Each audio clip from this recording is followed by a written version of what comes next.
따라서 하시기 바랍니다. 좀 잘 살지. 누구한테 하는 말이에요? 그래요. 우린 잘 살아야 됩니다. 어떤 어린아이가 학교에 갔다 오더니 가방을 팽개치고 불평을 합니다. 그날의 급식이 맛이 없었는지 오늘 학교에서 나온 밥이 맛이 없다는 것입니다. 그래서 밥 한 술 두 그릇 따다가 맛이 없어가지고 팽개치고 왔다는 겁니다. 근데 그때부터 이제 여러 가지 불평을 합니다. 그날따라 또 떡볶이를 사 먹었는데 떡볶이도 맛이 없다는 겁니다. 애가 막 징징거립니다. 그러더니 또 신발도 다 떨어졌다고 또 징징거립니다. 짜증을 부리면서 그럽니다. 자, 우리는 생각해 보면은 짜증 날 일이 아닌데도 짜증 나는 일이 참 많습니다. 군대 갔다 온 분들은 아시겠지만은 처음에 군대 가면은 음식을 먹을 수가 없어요. 냄새가 얼마나 나는지. 근데 좋은 것들이거든요. 조미료 전혀 안 들어갔고, 그람 따라서 장수들에게 잘 먹을 수 있는 좋은 음식은 틀림이 없는데 맛이 없는 거예요. 왜냐면은 밖에서 이미 조미료에 입이 달아져 있고 좋은 음식의 맛을 알고 있기 때문에 군대 밥이 맛이 없는 겁니다.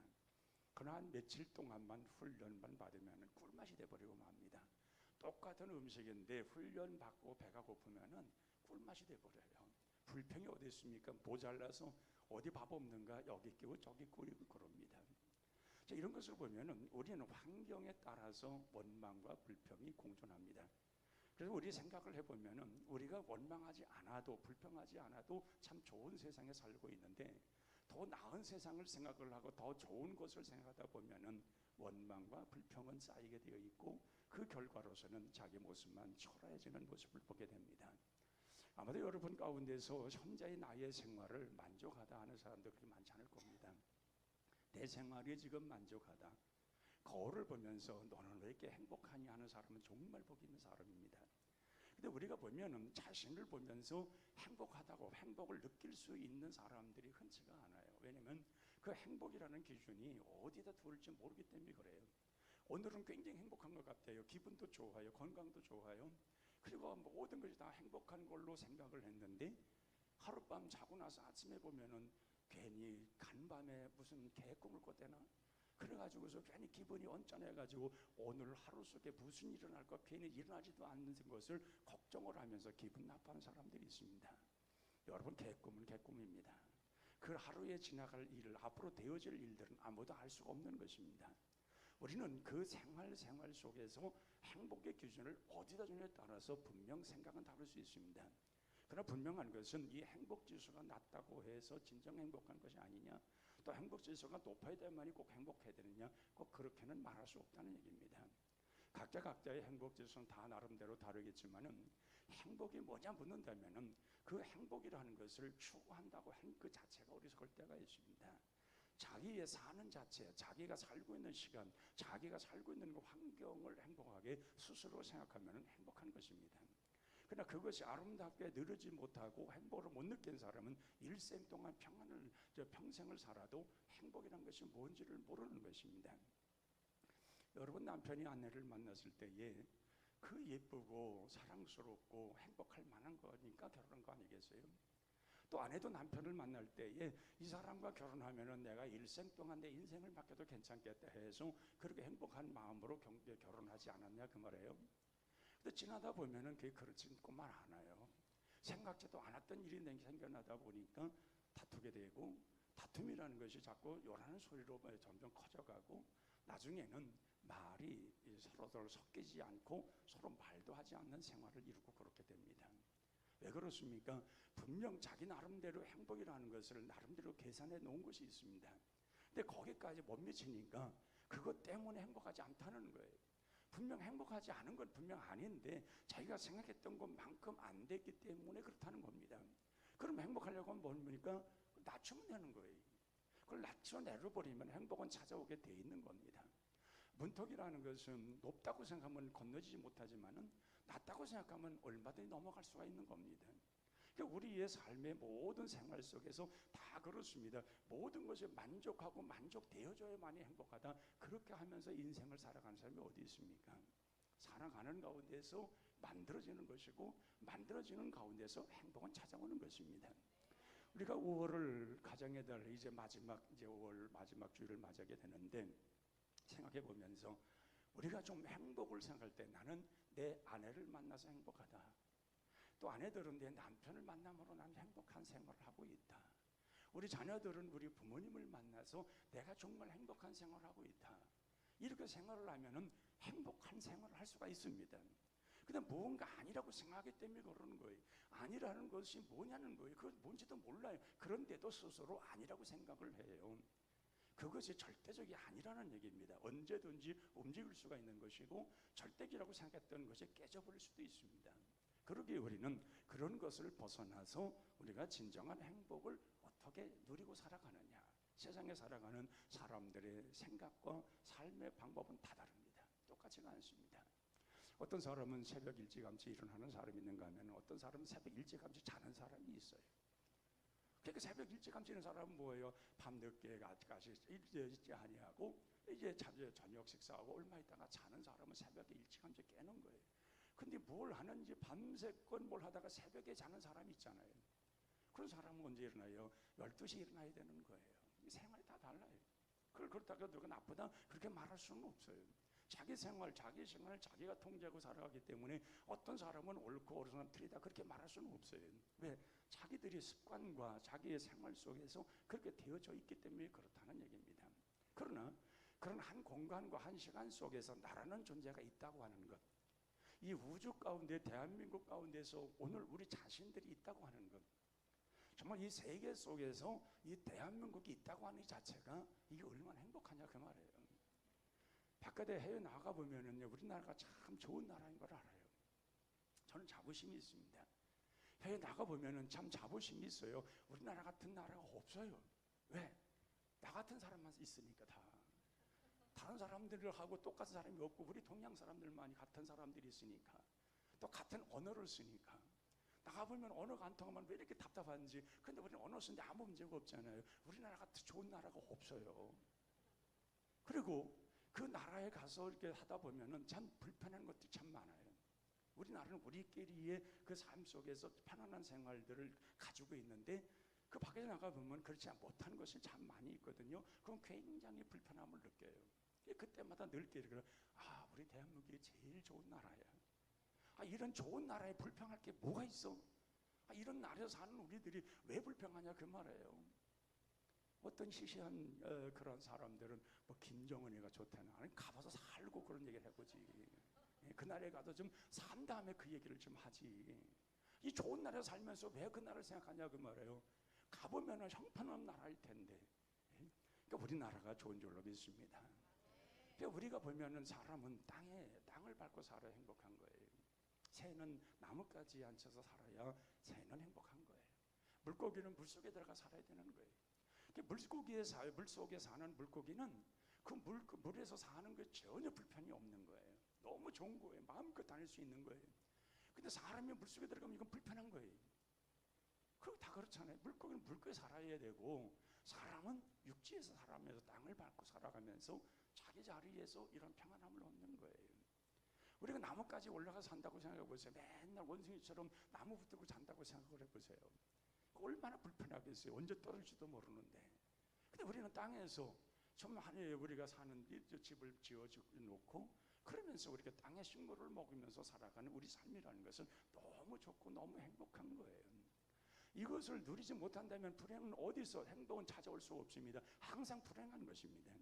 이러한 조건이 있음에도 불구하고 또 더 좋은 것, 더 나은 것, 더 행복한 걸 찾으려면 이 세상을 떠나야 됩니다.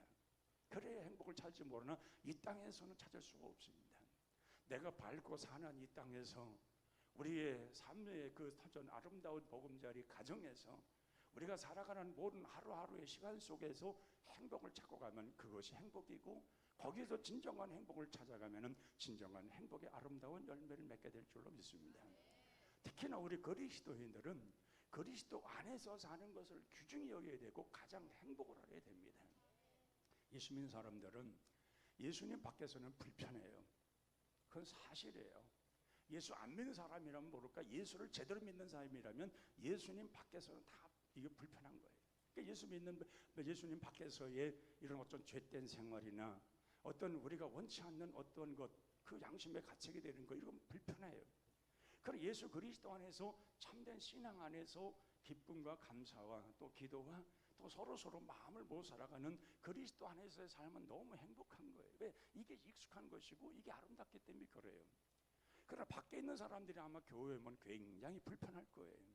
그러니까 교회에 와가 처음 온 사람들이 이 설교가 들어오지도 않고 찬양이 뭔지도 모르니까 요즘에 맨날 보는 게 뭐예요? 스마트폰만 보잖아요. 1시간 동안 그것만 있다 가는 거예요. 왜?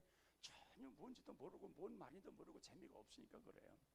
그러나 교회 안에서 예배가 좋고 찬양이 좋고 같이 예배 드리면서 기쁨이 가득한 사람들은 전혀 그런 거 개의치 않아요. 시간이 짧으면서 감사하면서 하나님 앞에 예배드리는 그 예배의 즐거움이 있는 거예요. 그리고 우리 믿는 사람들은 바로 교회 안에서 그리스도 안에서 하는 것이 익숙하고 그것이 또한 행복한 거예요. 그리고 이런 것을 늘 느끼고 살아가야 우리가 진정 행복한 가정을 이룰 수 있고 우리 자신들이 행복한 사람으로 살아갈 수가 있습니다.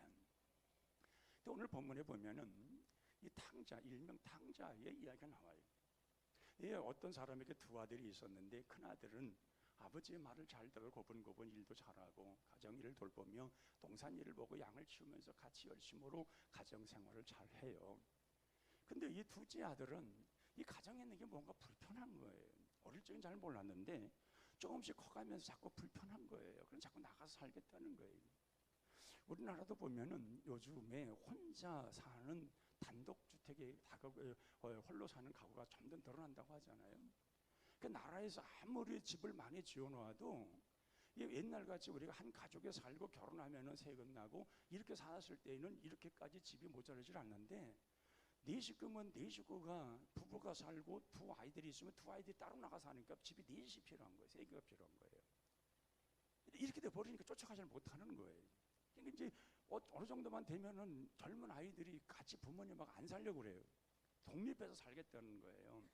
경제가 과거에 한 집에 살 때에는 그 경제가 부모님과 자녀들이 같이 벌어서 살면은 더 윤택할 수가 있었는데 그 자녀들이 자기도 나가서 이제 세대로 살고 돈 내야 되고 또 혼자 살아야 되고 그러다 보니까 경제가 갈라져 있어요. 그러니까 이 젊은이들이 집에서 부모님 집에서 열심히 돈을 벌어서 저 결혼할 미천을 그냥 좀 이렇게 얻어서 가면 좋은데 가다 살다 보니까 자기 쓰기도 바쁘니까 그게 없는 거예요. 그러니까 뭘 해요? 부모님한테 맨날 부모님 찬스만 기다리는 거예요. 부모님 언제 해줄래나, 언제 나에게 돈 해줄래나, 이러고만 하고 있다 그 말이에요. 모르겠어요. 이게 젊은이들이 독립해서 한 가구를 이루고 사는 거 잘 되는지 안 되는지 잘 모르겠는데 어쨌든 우리나라에도 그런 일이 많이 있어요. 지금 현재 보면은. 근데 이 두 번째 아들이 가만히 자기 집에서 보니까 별 재미가 없어. 그러니까 아버지한테 늘 얘기를 합니다. 아버지 나로 혼자 독립해서 살면 안 될까요? 아버지는 늘 얘가 철부지 같고 아직 철이 덜 들은 것 같아서 늘 염려가 되니까 내보내질 않는 거야. 안 된다. 같이 살자. 여기서 우리 같이 살면 좋겠다. 근데 얘가 자꾸 졸르는 거예요. 아버지 나 좀 나가서 좀 나 독립해서 살겠다는 거예요. 나 좀 독립해서 나중에 내 마음대로 좀 살게끔 좀 해달라는 거예요. 내 가정은 내 숨을 못 쉬겠으니까 나 못 살겠다고 자꾸 그렇게 얘기를 하는 거예요. 그래서 아버지가 하는 일부분을 재산을 띄워서 그럼 내가 한번 살아봐라. 가서 한번 내가 열심히 살아봐라 하고 가지고 나갔어요. 근데 뭐 기술이 있습니까? 뭐가 있습니까? 자기가 할 수 있는 것은 돈 쓰는 것밖에 없는데 가져간 돈을 다 탕진하는 거예요.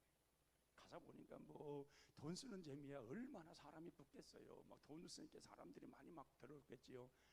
야 이게 인생이구나. 야 이렇게 좋은 걸 내가 진작 나왔어야 되는데 왜 인제서 나왔나 할 정도로 하면 그렇게 재미나게 살았겠지요. 근데 돈이 점점 말라가는 것을 못 느끼고 있는 거예요. 왜? 사람이라는 것은요 가장 철들 때가 언제냐? 경제적 철이 들 때입니다. 이 경제적 철이 안 된 사람이 안 된 사람이에요. 아무리 장가가고 뭐 해도 경제적 개념이 없고 경제적 철이 안 된 사람은 그건 철이 든 사람이 아니에요.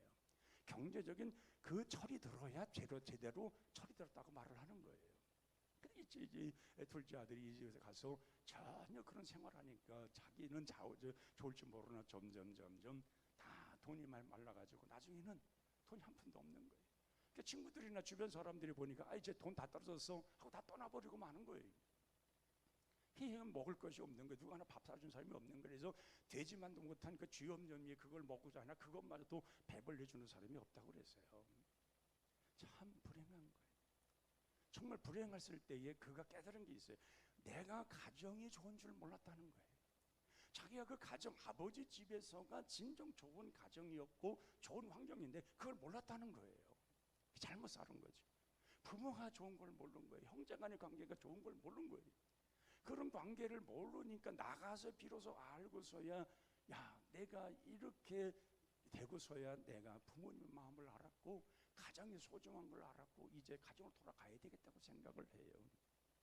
여러분, 우리가 이게 거기에 성경에 나오는 이 탕자의 이야기와 같지만은 사람들이 어떻든 간에 자기 현재 처한 장소에 그 처한 그곳에서 행복을 못 느끼고 그걸 불편 느끼면 얼마든지 이런 일이 일어날 수가 있습니다. 그러나 그렇게 해서 좋게 하는 결론을 맺어가는 삶으로 옮겨가면 다행이겠지만은 그렇지 못한 경우가 더 많다는 얘기예요. 그래서 가정의 소중함이라는 건 뭐냐? 나를 지켜주는 곳이에요. 가정의 소중함이라는 것은 나를 평안하게 만들어주는 거예요. 그 가정이라는 것은 신앙적으로 말하면 더 우리의 신앙을 돈독게 해주는 그것이에요. 가정 벗어나서 그렇게 살아가면서 신앙 잘 생활한다 하는 사람 흔치 않을 거예요. 저는 그렇게 생각해요. 가정에 있을 때 그 부모님의 그 신실한 신앙과 그 모습들을 보고 자란 사람하고 혼자 가서 자기 마음대로 다니는 아이들 말이에요. 내 틈만 나면 그냥 교회도 안 다니고 지금 마음대로 돌아다니는 사람들이 신앙이 잘하겠냐 그 말이에요.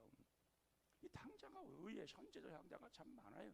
가정의 소중함, 부모님의 소중함보다는 자기의 이기주의, 자기의 삶, 자기의 편리함, 자기의 지금 현재에 돌아가는 문화에 접해서 나도 좀 뭔가 그렇게 살겠다고 노력하고 거기에 애써보지만은 그게 쉬운 게 아니에요.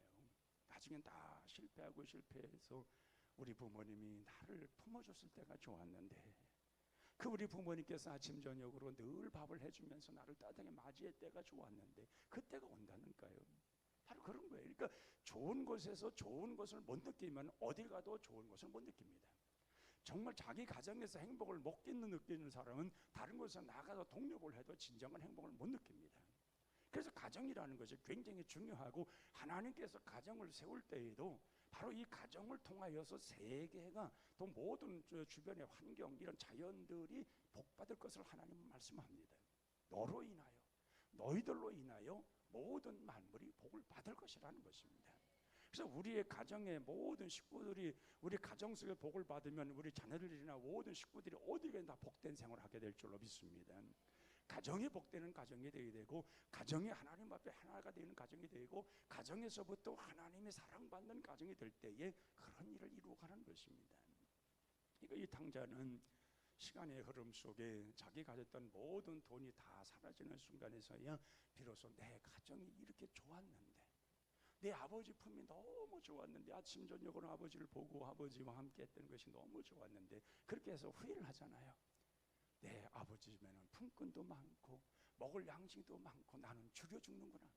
이제 굶어 죽겠다는 거예요. 그래서 생각하는 것이 내 아버지 집으로 돌아가리라 하고 돌아가는 거 아니에요. 다행히 돌아갔으니까 다행이지 그렇지 못했더라면은 그 아들은 아마 쫄쫄 굶다가 아사가 될는지도 모르겠죠. 정말 이제 누가 하나 덜떠보지도 않는데 거덕대기 덜러매고 요즘 말하면은 그냥 노숙자 마냥 살 수밖에 없었겠지요. 근데 다행히 아버지 집에 돌아가니 아버지가 품어주잖아요. 우리 요한복음 4장에 보면 수가성에 대한 예수님과의 대화하는 내용이 나옵니다. 이 수가성의 여인도요 자기의 삶이 행복한 줄을 모르니까 몇 번 결혼하려면 5번을 결혼해요. 첫 번째 남자와 결혼을 했는데 이 남자가 자기의 기쁨을 못 주는 거예요. 행복을 못 주는 거예요. 그래서 그와 헤어지고 또 두 번째 남자와 결혼을 해요. 근데 두 번째 남자도 역시도 채워지지 않는 거예요. 그래가지고 또 이혼을 하고 세 번째, 네 번째, 다섯 번째 결혼을 했어요. 근데도 누구 하나 5명의 남자와 결혼해봤지만은 이 여인은 허탈한 거예요. 행복을 못 갖는 거예요. 근데 어쩌다가 그가 물을 흘러갔다가 예수님을 만나잖아요. 예수님을 만났을 때 예수님께서 그의 아픈 부분을 얘기를 합니다. 내 남편 데려오거라. 이 여인이 말해요. 내 남편 없어요. 정식적으로 5번 결혼했는데 다 이혼했기 때문에 정식적 남편이 없어요. 그러니까 난 내 남편이 없습니다 하니까 내 말이 맞다. 지금 있는 남편도 내가 제대로 된 남편이 아니라는 거예요.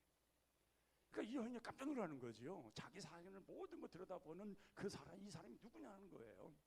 근데 예수님과 대화 속에서 뭘 예수님 말씀하냐면은 그의 가슴을 움직여요. 너는 이 물을 먹으러 매일 오를지 모르지만 내가 주는 물을 길러 오지 않아도 늘 될 만큼 영생의 물을 내게 줄 수가 있다. 그렇게 얘기를 해요. 그러니까 이 마음이 움직이는 거예요. 자기 여태까지 어떤 남자에게 결혼을 해봐도 자기 인생에 대해서, 자기 삶에 대해서 자기 품어주고 자기를 이해하고 알아주는 남자가 전혀 없는데 이 남자는 누구냐는 거예요. 이 남자는 지금 자기의 마음을 얘기하면 자기 마음으로 들어와서 마음의 대화를 하고 있어요. 너는 매일매일 여기 와서 물을 길러 올지만은 계속 너는 목말라 것이다. 내가 주는 물은 그러나 물은 너희가 목마르지 않을 것이라는 거예요.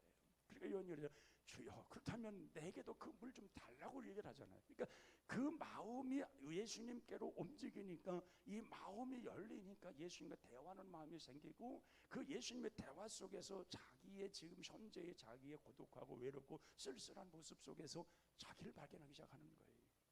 예수님께 이런저런 얘기를 하면 그 마음을 편안하게 풀어줍니다. 이 여자는 기쁜 거예요. 정말 행복한 거예요. 자기를 알아주고 자기 인생을 이게 논할 수 있는 그런 사람, 바로 그분이 바로 메시아였다는 거예요. 그래서 이 여자가 말합니다. 정말 당신들은 저 성전에서 예배를 드린다고 하는데 우리는 지금 여기에서 거기 가지도 못하고 지금 여기 그림산에서 예배를 드리고 있다. 우리는 어떻게 하면 좋겠느냐? 그러니까 뭐 여기저기 할 거 말고 없다. 하나님 앞에 예배한 자는 신령과 진정으로 예배하면 된다. 쉽게 말하면 너는 하나님을 믿어야 된다는 거예요. 하나님과 함께 해야 된다는 거예요. 하나님 앞에 예배하면 내 인생은 풀린다는 거예요. 하나님과 함께 할 때 하나님은 너를 책임져 주신다는 거예요. 그 여인은 그곳에서 눈이 바짝 뜨는 겁니다. 정말 하나님에 대한 개념을 분명히 인식해 주었고 깨닫게 되었을 때에 그 여인은 동네에 가서 얘기를 하죠. 내가 메시아를 보았다. 정말 그는 대단한 분이었다. 나에게 이런 말씀해 주시는 분은 분명 하나님의 사람이 아니고서는 할 수가 없다 해서 많은 사람들이 얘기하니까 많은 사람들이 와서 예수 말씀을 듣고 예수를 믿었다고 되어 있잖아요. 바로 그것입니다, 여러분. 우리도 이 수가성의 여인처럼 외롭고 고독하고 쓸쓸하고 외로울 수 있습니다. 행복이라는 개념을 내게 정말 이해시켜 주지 못하는 우리의 이 지금에 돌아가는 모든 상황 속에서는 일생 동안 그 행복이라는 걸 무엇인지를 모르고 살아갈 수도 있습니다. 그런데 진정한 그 행복이라고 하는 것은 작은 부분 어느 곳에서 한 번 열림으로 인해서 내 인생이 바꿔지는 겁니다. 그것이 뭐가 큰 것이 떨어져 가지고 우리에게 뭐 쏟아져 가지고 막 넘쳐나게 이게 아니고 작은 것 하나가 나의 인생을 바꿔놓을 수가 있는 거예요. 예수님의 그 한마디가 나를 바꿔주러 왔던 것처럼 오늘 이 당자가 자기 인생에 잘못된 것을 바로 모든 것이 다 사라지고 나서야 자기 가정의 소중함을 알았고 자기 아버지가 귀중한 줄 알았고 자기 형제 간의 사랑 우애가 귀중한 걸 알았을 때에 인생이 바뀐 것처럼 우리 자신들이 바로 작은 거 하나 느끼는 순간부터 행복의 실타래가 풀려지기 시작하는 거예요. 이거 못 찾으면 어딜 가도 우리 행복 못 찾습니다. 우리 인생은 모든 인생을 만들어주신 하나님으로 인해서 풀려지지 않으면 풀릴 재간이 없어요. 사람과 사람에서는 어느 정도 이해를 할 수 있나 풀어줄 수가 없습니다. 그런데 인생을 만드시고 인생의 삶을 이끌어준 하나님이 풀어주시면 모든 것이 풀리는 겁니다.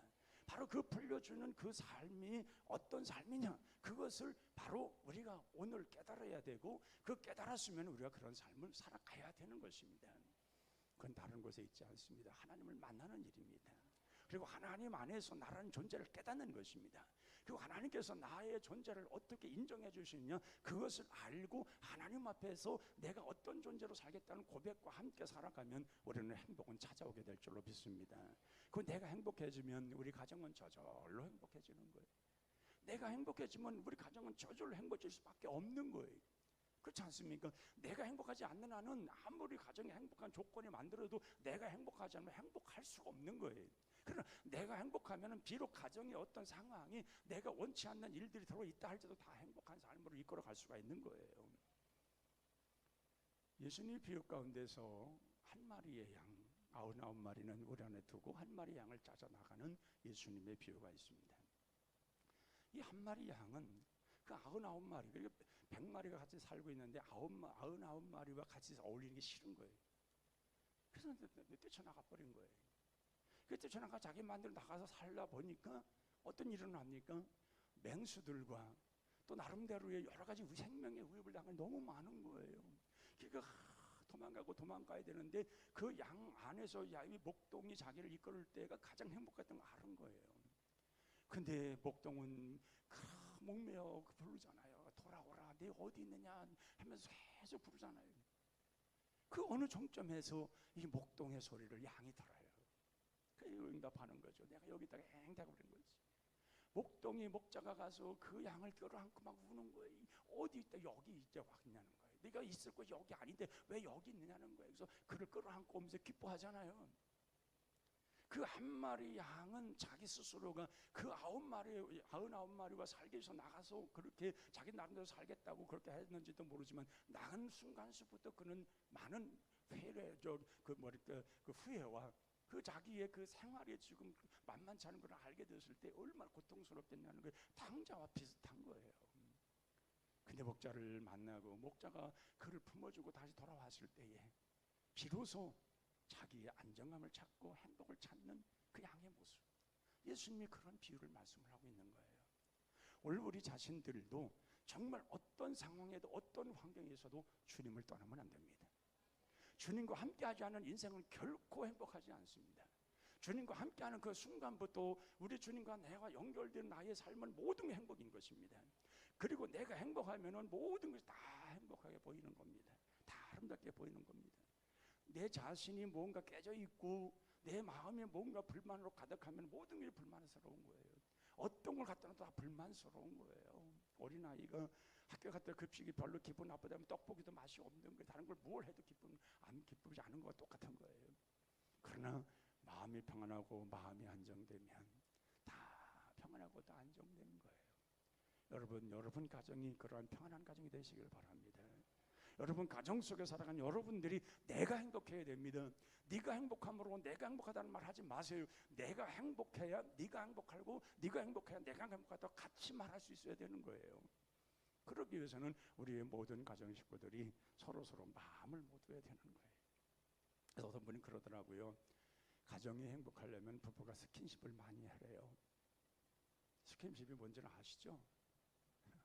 저도 스킨십 잘해요. 옆 사람 나갈 때에 손 딱딱 치고 나가요. 밤에 잘 때는 얼굴에 대든지 가운데 대든지 하여튼 입술을 대고서 이렇게 헤어져요.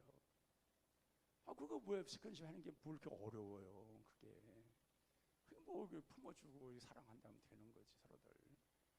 가정이라는 것은 내가 어떻게 지켜가느냐가 중요한 거예요. 그러면 그 가정은 다 행복한 가정으로 이어갈 수 있는 거예요. 내가 행복한데 가정의 식구들이 뭘 불행할 리가 있냐 그 말이에요. 내가 불행하다고 생각하기 때문에 가정 속에 이런 행복한 마음을 갖지 못하는 거예요.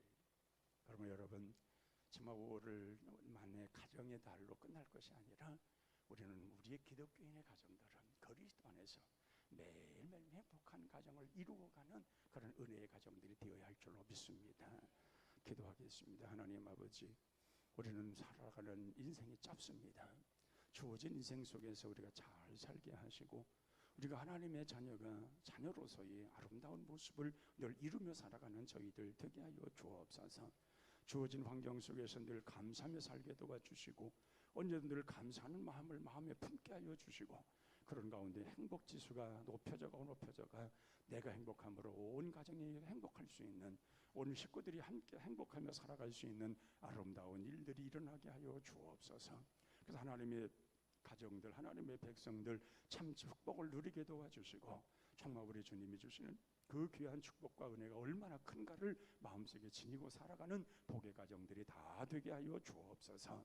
그래서 매일매일 우리 주님 안에서 정말 이런 믿음의 생활을 하며 기쁨과 찬양의 감사의 제사를 드리며 하나님과 늘 만남의 생활이 얼마나 복된가를 늘 마음속에 지니고 살아가는 우리 모든 베들의 가정들이 되게 하여 주옵소서.